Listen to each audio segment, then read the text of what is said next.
Understanding vocabulary can be incredibly important for reading comprehension, especially when reading complex literature. So building up a large vocabulary makes it easier for you to know word meanings and how they relate to one another, which in turn will make it simpler for you to understand the primary points, the defenses, and the inferences made in a text. So here are some of the reasons why vocabulary is so important for understanding the meaning of Carr's passages. 1. Understanding word meanings. So you can better understand word meanings in a text if you have a strong vocabulary. So sometimes it might be hard to tell the difference between the subtleties of words or phrases, which could cause you to misunderstand or to misinterpret the content. So that's why having a large vocabulary is so important in this case. Number 2, finding connections between words. So it's essential for understanding complex texts to understand the meaning of words and how they relate to one another. You can better understand the key concepts and arguments put in a text, for example, by comprehending how comparisons and cause and effect relationships are expressed through language. Number 3, identifying rhetorical devices.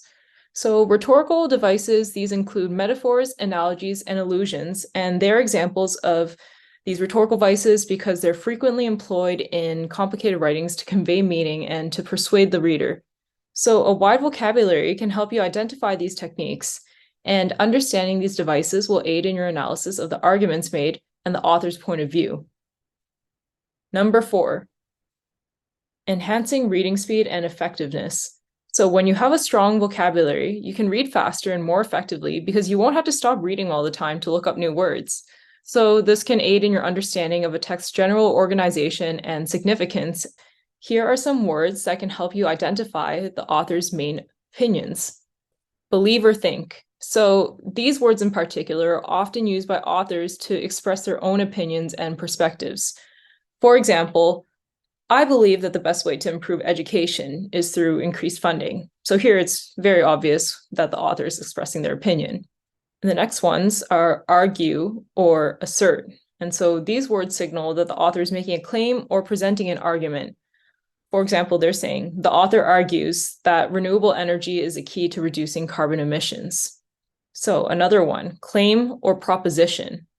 So these words indicate that the author is making a statement or putting forth a particular idea. For example, the article's main claim is that social media is contributing to the rise in anxiety among young adults. So moving on to the next words, advocate or support. So these words suggest that the author is in favor of a particular idea or position. For example, the author advocates for increased government regulation of the tech industry. Next, critique or challenge.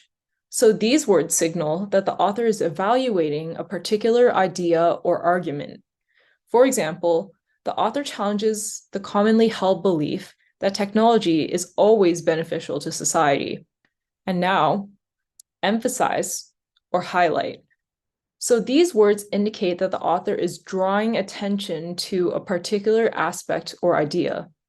For example, the author emphasizes the importance of diversity in the workplace. Contend or maintain. So these words indicate that the author is asserting a particular viewpoint or position. For example, the author contends that the government should prioritize environmental protection over economic growth. Conclude or determine. So these words signal that the author has come to a particular conclusion or they've made a determination about a particular topic. For example, based on the evidence presented, the author concludes that the proposed policy would have a negative impact on small businesses. Suggest or imply. So these words indicate that the author is hinting at a particular idea or conclusion, but without explicitly stating it. For example, the author suggests that the government's response to the pandemic was inadequate. Favor or oppose. So these words indicate that the author is expressing a preference for or against a particular idea or position. So for example, the author strongly favors the use of alternative energy sources to combat climate change. Address or consider. So these words signal that the author is taking a particular topic or issue into account.